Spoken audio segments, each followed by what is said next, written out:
Créer son entreprise seul, c'est une étape que beaucoup abordent avec motivation et sérieux. Et pourtant, les premières décisions prises dans cette phase conditionnent souvent la suite du périple et parfois pour très longtemps.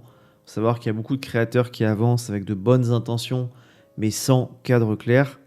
Ils font ce qu'ils peuvent avec les informations qu'ils trouvent, souvent diverses et variées et parfois contradictoires. Et ce n'est pas un manque d'intelligence ou de volonté, c'est surtout un manque de recul au moment où tout semble urgent.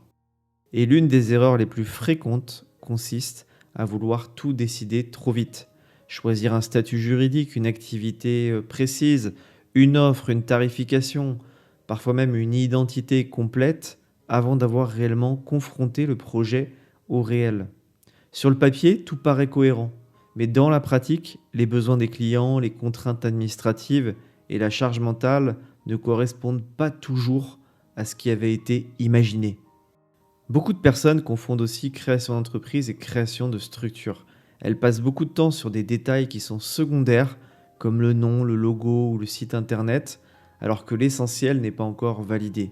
Le vrai sujet au départ, c'est de comprendre à qui l'on s'adresse, quels problèmes concrets on résout et dans quelles conditions économiques ça peut fonctionner.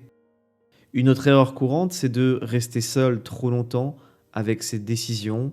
Créer seul ne signifie pas décider seul de tout.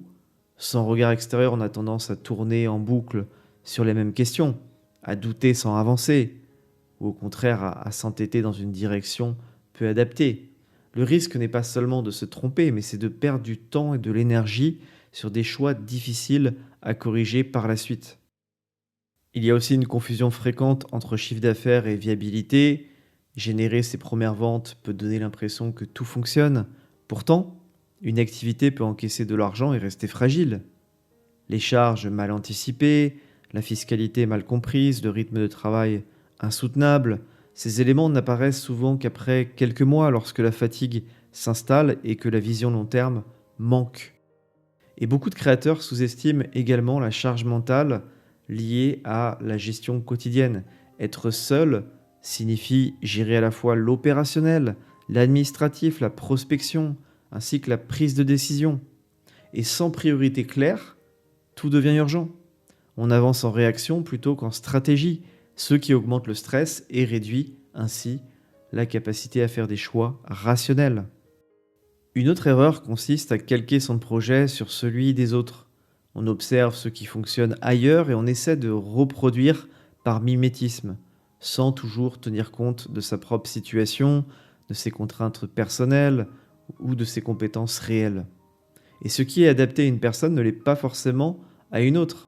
L'enjeu n'est pas de faire comme les autres, mais c'est de construire quelque chose de cohérent et soutenable. Enfin, beaucoup attendent trop longtemps avant de structurer leurs réflexions. Ils espèrent que la clarté viendra avec le temps, parfois c'est l'inverse qui se produit.